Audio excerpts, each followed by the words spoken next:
We are on to your Hmm. Philadelphia 76ers, Grant. Another busy offseason. I'm surprised this isn't a 2-slide set of transactions. So Shout out to Philly for doing their business with some succinction. Start with the draft. No, I'm not going to start with the draft. They got Paul George, 4 years, $212 million, player option on 27-28. Biggest offseason signing, was one of the only guys out there. They went and got him. Good for, just that they paid what it took. Good for the Sixers. They planned out, all this stuff. Drafted Jared McCain at 16, drafted Adem Bona at 41. Gave him 4 years, $7.9 million, and got a partial guarantee on the 25-26 year of that salary. Kelly Oubre back for 2 years, $16.4 million, player option on the second. Andre Drummond, 2 years, 10. Long awaited, although again, a part of the plan. Tyrese Maxey gets 5 years, $204 million, no options on that. Eric Gordon, 2-year minimum.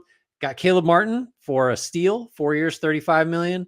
KJ Martin back on the Daryl Morey special. We're going to trade you 2 years, $16 million. 25-26 is non-guaranteed there. Kyle Lowry got the minimum. Reggie Jackson got the minimum. Gershon Yabusele, after just tearing it up in Paris, gets a minimum. Signed David Jones and Jeff Down to two ways. So not a couple. They remade this whole roster. Oh, go ahead. Right. I was going to say the biggest thing is that they are now unbeatable in a twerking contest when you have Yabusele and Kyle Lowry on the same team. Just two of the biggest asses, literally. A+. Let's go to the Toronto Raptors. So obviously, because the Sixers planned it this way to just flip the whole roster almost outside of Embiid and Maxey. Nick Batum gone to the Clippers. Tobias Harris. Sixers fans will not be shedding tears over that one. 2 years, $52 million with the Pistons. DeAnthony Melton also gone. Buddy Hield gone. Waive Paul Reed, and Robert Covington remains unsigned. So a ton of turnover here. But you got your big three at the 1, 3, and 5. You rounded. Now, again, the Suns taught us we cannot overvalue minimum signings when handing out grades. So we're just going to put a button on that. What do we think about the Sixers? Just the big swingers of the offseason. This could have gone so poorly for them, and it went perfectly. And they are, I don't know when the last time this has happened, but a team that entered the offseason with more than $50 million in cap space exits it in the luxury tax. That is just like A+++ cap maneuvering. And even just like, if you're like, 4 years for Paul George when he's going to be 34 years old or whatever it is, it's all right. Like Tyrese Maxey, you made him wait to get paid and he still didn't get a player option. Patrick Williams got a player option from the Bulls, but Tyrese Maxey, after waiting a year, doesn't get a player option from the Sixers. What is the argument against it? Like, that's how you have to map this out. What's the argument against an A+ here? I don't have it. It would have to be Paul George on the back end of this contract will not be worth it. That's true of like every 4-year deal. I mean, if you're over 30 or whatever, like that's just how it is. You're paying up front. And like the Maxey piece of it is just, again, like that's just like, there aren't not a lot of examples where you could tell a guy as good as Maxey, just hold on. Like we'll make it right eventually. We're going to wait a year longer than a lot of your peers that you're better than. So to get buy-in there is enormous, especially for Daryl Morey, who James Harden for Maxey to trust Daryl Morey after James Harden's like screed against him as a liar last season was pretty impressive. It's an A+, and any quibbling over the back end of the George deal is like Joel Embiid is an MVP in his prime today. And to a greater extent than almost any really good player in the league, like tomorrow is not promised. So we need to be as good as we can possibly be in 24, 25. And everything the Sixers did, all the pre-planning, all the big swings, all the spending, just like is in service of, we need to build a title-worthy roster from basically nothing around Joel Embiid. And I think they did that about as well as you could realistically imagine. I'm trying to find something just to like nitpick over, because I agree with everything you said. If we're at a point where people are already talking like, Yabusele could start some games at the 4 for them, that's the sore spot where it's, you don't really want Paul George and Caleb Martin can do it jointly together, but you'd probably prefer both of those guys guarding wings and down rather than having to rumble with any type of 4s. Mm-hmm. But it's like the only really resource you could say then is, well, the room exception. Do you think like that could have gotten them more runway out of that? And I don't, then Kelly Oubre. And also there was untold value, well, not untold, but there was more value in having Oubre back because now you're in a situation where you have his early bird rights next year. Or maybe his full bird rights if he decides to opt in. And I don't think had you weren't going to get Najee Marshall for the room exception. He got more than that from Dallas. And so I don't know what the name was out there that would have been better. And they could still for all we I'm not advocating for this, but do you really Jay Crowder is the other minimum option that you could have looked at? I'd probably rather take the flyer on Yabusele at this point. So I it's an A+, and you cannot convince me otherwise. You would have to tell me that I don't even know that Paul George is going to request a trade once the trade restriction lifts or something.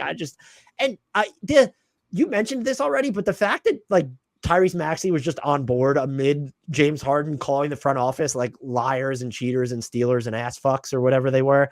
I just it just blows my mind that and we talked about it was a calculated, it wasn't even it was calculated. It was a massive gamble and it played out perfectly. And it's even wilder because Paul George is coming from the team that they traded James Harden to. Right. So we thought the whole Paul George to Philly thing, we initially thought well, you just hope the Clippers get better and increase the chances that they would just want to keep everyone together. And apparently you might have facilitated their undoing. So kudos to the Sixers. Your Boston. Well, they're my Boston Celtics. I'll take this. Oh man. Well, I gave you the Wizards, so you get the Celtics too. Do you think I'll do a better job of grading them this year than I did last year? Hard to do worse. Go ahead. What were you going to say? I was going to say hard to do worse. Drafted Baylor Shireman at number 30, drafted Anton Watson at number 54, currently on an Exhibit 10 deal. They re-signed Luke Cornett 1 year for the minimum, re-signed Xavier Tillman, 2-year minimum, fully guaranteed, re-signed Neemias Queta, 3 years, $7.2 million, only the first season's fully guaranteed. Now we're getting into the big stuff, Grant. Derek White, 4-year, $125.8 million extension, $118 million is guaranteed. He is now signed through 28-29. Jason Tatum signed the Supermax, 5 years, close to $315 million. That will kick in at the start of the 25-26 season. He has a 29-30 player option. That'll be his age 19 season when that player option's up. Incredible. Sam Hauser, 4 years and $45 million extension, fully guaranteed. He's now signed through 2028, 2029. Notable things here, O'Shea Brissett currently unsigned, and also the Drew Holiday extension not factored in here because that happened towards the end of the regular season. Grant, is there anything that about this offseason that caught you off guard? I guess the Sam Hauser extension because of the team's second apron situation, right? Yeah, a little bit, but so you may have to talk me down because oh boy, I'll start with this. This feels like a C because it's yeah, of course you extend Derek White, and a double, of course you give Jason Tatum all the money. The Hauser thing is I don't know. You see a lot of teams, Denver, not do stuff like this, right? That are in the Celtics position. Now the Celtics won the whole thing, so it's a little different. But Denver the Nuggets didn't recently do that, right? So they should be cost cutting. That's right.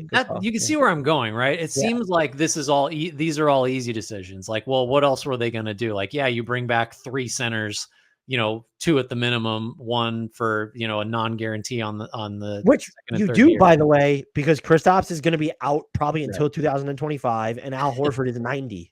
Right. So it seems easy, but not every team does this. And in fact, some teams actively avoid doing this and make themselves worse. So I guess maybe the question is, should we really be giving the Celtics high marks because they are in a position where they're great and they did everything they needed to do to stay great. And not everybody that is at this level operates that way. Teams like the Suns are trying to get there and they're doing kind of similar stuff. Minus extensions, they're just trading for everybody. The Nuggets are the obvious foil, and look at the Clippers, look at the Warriors. These are teams that, and neither of them are as good as Boston, but they were pretty close to as expensive, and they went the other way. So it's kind of rhetorical because you can see where I'm going, but I wonder if we need to start looking at a team like this and saying man, bravo, you guys, this is not easy, this is expensive, not everyone's doing it, but you did all the stuff you had to stay where you want to stay and try to win more titles. I think that's the exact way you have to look at it because given their financial situation, Jason Tatum's extension was the only no-brainer one that they gave out. Derek White in a vacuum, sure, but to this team, when you know the money that's coming on your books, like even with Kristaps coming off the books in a year, even with Al Horford coming off the books after next season, like it's just going to be tough. And so now you gave these long-term deals to White and Hauser. And yeah, we probably will eventually see them make a financially motivated pivot, but it does see, I would frame it this way.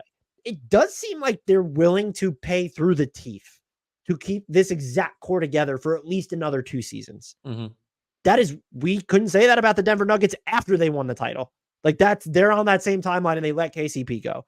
So, and yeah, they didn't have the same, Boston doesn't have the same level of young players in the pipeline that Denver does. So you could view it as, well, they were kind of out of options, but like, I would view Sam Hauser's extension as kind of just the ultimate, like, no, like we're serious about this, because that's the one you point to and say, one, maybe you could fight over the value relative to how many minutes he's going to play for them. And they also could have played, like Denver would have absolutely played this card and been like, we have Sam Hauser as a rookie and Baylor Shireman, basically. Right. And like, we're going to take that cost controlled asset and emphasize him moving forward. So I do think that we need to view it the way that you were kind of outlining there, that this was a home run offseason because we knew they weren't going to tear anything down, but they didn't do anything that suggested that they would make these wholesale moves in the in the near term. And not only did they they actively made decisions that even if they end up making a move, it's not going to be so dramatic that they're going to have pivoted entirely out of this nucleus. And just like, what's the last defending champion to not lose anybody that matters, like at all? Like, I mean, Denver, Bruce Brown gone, and now KCP gone. And like, I don't know, I'm trying to think, like all those Warriors teams were always shuffling, their 7th, 8th guys. And then the Bucks would always lose. I'm trying, they're always like pulling off a couple parts. I just like, this is super rare. Like the Lakers, what is that bubble title team is like, there's nobody left from that team. And they lost, wasn't that the year they lost Caruso the next season? Or like, and KCP was gone and it's like, what are we? So the rarity of this, I think warrants an A. That's where I'll just leave it. I don't think you can give it an A+ just because it's like, it was all retention, basically. Like you would have to think like Baylor Shireman is going to end up being like one of their 7 best players next year. And if that happens, there's your A+. But that's just nothing. Honestly, the only thing they did that surprised me was Sam Hauser extension. And that it makes a world of difference because it's just like, it's Sam Hauser. Like you don't like, that's a contract you can move, but you can't like, I'm just rephrasing it again. You put yourself in a situation to where it's not just that you avoided structuring your books to make these bold moves or these teardowns. You actively made moves that are going to prohibit that from happening within the next 2 years. Right.